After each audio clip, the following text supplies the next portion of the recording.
آج کی ویڈیو ان لوگوں کے لیے ہے جو کبھی نہ کبھی تنہائی میں یہ ضرور سوچتے ہوں گے کہ ہماری موت کے بعد کیا ہوگا، قبر میں کیا حالات ہوں گے جب سب رخصت ہو جائیں گے اور ہم پہلی رات قبر میں ہوں گے۔ دنیا کی ہر رات کا کوئی نہ کوئی سہارا ضرور ہوتا ہے، کبھی بجلی، کبھی ماں کی دعائیں، کبھی دوستوں کا ساتھ، کبھی کسی کی آغوش، لیکن قبر کی پہلی رات وہ تنہا رات ہے۔ نہ ماں ہوگی، نہ باپ، نہ دوست، نہ بیوی، نہ اولاد، صرف انسان اور اس کے اعمال ہوں گے۔ اس ویڈیو میں ہم بات کریں گے آخرت کی پہلی رات یعنی قبر کی پہلی رات کے بارے میں، اور وہ کیا کیفیات ہوں گی جن کا ہر انسان کو سامنا کرنا پڑے گا۔ اللہ تعالیٰ قرآن مجید میں فرماتے ہیں کل نفس ذائقۃ الموت، ہر نفس کو موت کا مزہ چکھنا ہے۔ قبر کی پہلی رات وہ رات ہوتی ہے جب منکر نکیر آتے ہیں، سوالات کرتے ہیں، من ربک، ما دینک، ما تقو فی ھذا الرجل۔ یہ سوالات وہی انسان سے ہی دے سکے گا جس نے دنیا میں اللہ اور اس کے رسول صلی اللہ علیہ وسلم کی پیروی کی ہوگی۔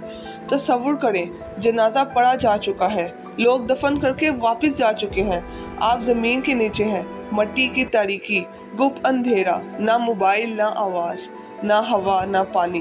پھر اچانک قبر تنگ ہونا شروع ہو جائے گی۔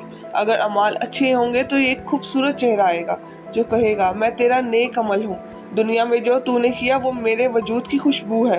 اور اگر اعمال برے ہوں گے تو ایک بدصورت چہرہ جس سے بدبو آتی ہوگی کہے گا میں تیرا برا عمل ہوں، دنیا میں جو تو نے ظلم، فریب، دھوکہ کیا، اب میں تیرا ساتھی ہوں۔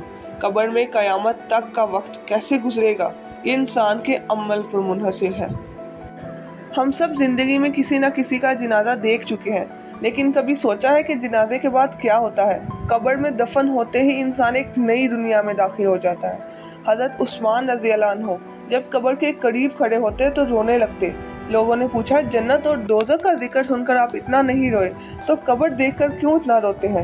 فرمایا میں نے نبی صلی اللہ علیہ وسلم سے سنا تھا کہ قبر آخرت کی پہلی منزل ہے، اگر یہ آسان ہو گئی تو آگے سب آسان، اور اگر یہ سخت ہوئی تو آگے سب سخت۔ رسول اللہ صلی اللہ علیہ وسلم نے فرمایا جب مومن بندے کو قبر میں رکھا جاتا ہے تو قبر اس کے لیے کشادہ ہو جاتی ہے اور ایک جنتی دروازہ کھل جاتا ہے، اور اگر گنہگار ہو تو قبر اس پر تنگ ہو جاتی ہے، یہاں تک کہ اس کی پسلیاں دوسری پسلیوں میں گھس جاتی ہیں۔ ہم میں سے اکثر لوگ موت کے لیے تیار نہیں، لیکن حقیقت یہی ہے کہ موت کبھی بھی آ سکتی ہے۔ قبر کی پہلی رات کے لیے ہم کیا لے کر جا رہے ہیں؟ صرف 3 چیزیں ساتھ چاہیے: نماز، صدقہ اور نیک اخلاق۔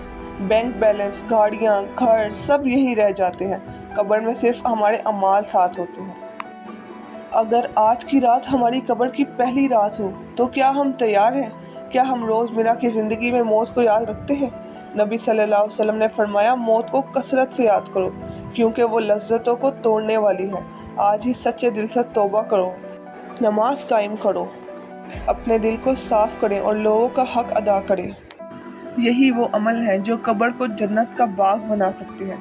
قبر کی پہلی رات ایک حقیقت ہے جو ہر ایک کو آنی ہے، چاہے وہ بادشاہ ہو یا فقیر، سب کو جانا ہے، بس فرق صرف اعمال کا ہے۔ اگر آپ چاہتے ہیں کہ آپ کی قبر روشن ہو تو آج ہی عمل کی شروعات کریں۔ ویڈیو پسند آئے تو کمنٹ میں آمین ضرور لکھیے گا، شیئر کریں تاکہ دوسروں کو بھی یہ اہم پیغام ملے، اور سبسکرائب کرنا مت بھولیے گا۔ اور میری دعا ہے کہ ہر انسان کا نیک انجام ہو اور ہم سب کی قبر کی پہلی رات آسان ہو۔ آمین۔ اللہ حافظ۔